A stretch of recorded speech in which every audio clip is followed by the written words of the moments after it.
Bapak Ibu, dalam koneksi antar materi ini ada beberapa pertanyaan pemantik yang nanti akan saya jelaskan. Yang pertama, buatlah kesimpulan tentang apa yang dimaksud dengan pembelajaran berdiferensiasi dan bagaimana hal ini dapat dilakukan di kelas. Pembelajaran berdiferensiasi adalah pembelajaran yang di dalamnya terdapat serangkaian kegiatan yang disusun secara sistematis oleh guru agar mampu mengakomodir seluruh kebutuhan murid yang berbeda di dalam kelas atau di lingkungan sekolah. Sebagai guru, tentunya dipahami bahwa jumlah murid yang diajar di dalam kelas memiliki keberagaman tersendiri, karena sejatinya setiap murid memiliki keunikannya tersendiri.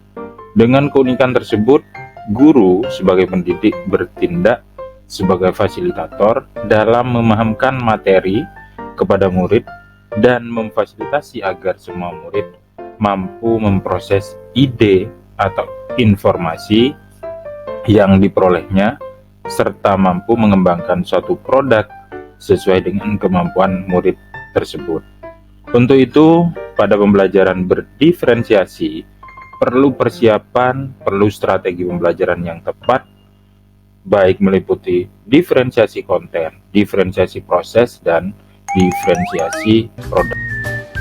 Dengan cara menentukan tujuan pembelajaran, melakukan pemetaan kebutuhan belajar murid, menentukan strategi-strategi yang dilakukan, serta asesmen, menentukan kegiatan pembelajaran berupa konten, proses, dan produk. Di akhir juga melakukan refleksi dalam rangka meningkatkan dan mengevaluasi apa yang menjadi kekurangan serta mempertahankan kelebihan-kelebihan yang ada pada pembelajaran.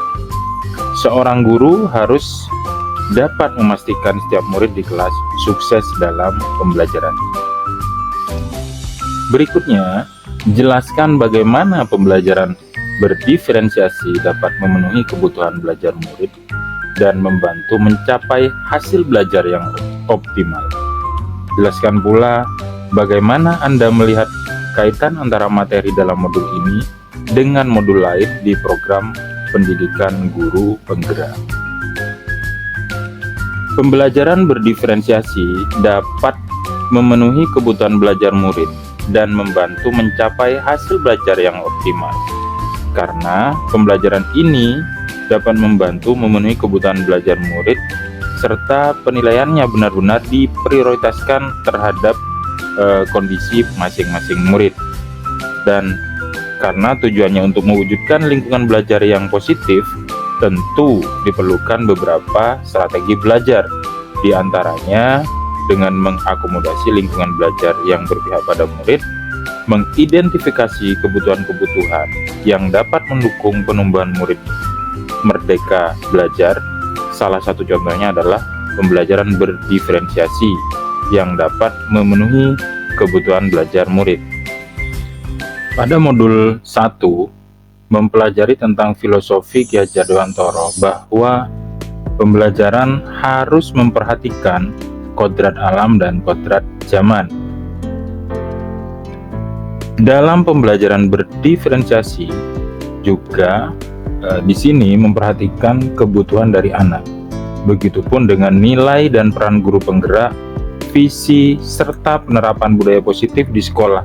Sangat erat kaitannya dengan modul 2.1 yang menjelaskan tentang penerapan pembelajaran berdiferensiasi. Karena dengan memperhatikan kodrat alam dan kodrat zaman serta nilai dan peran guru penggerak dan penerapan budaya positif, maka diferensiasi pembelajaran akan tercapai dengan baik menuju pembelajar sejati, mewujudkan profil pelajar Pancasila. Demikian pemaparan tentang koneksi antar materi dari saya, Adi Abdullah. CGP Angkatan 7 Kabupaten Probolinggo. Terima kasih. Wassalamualaikum warahmatullahi wabarakatuh.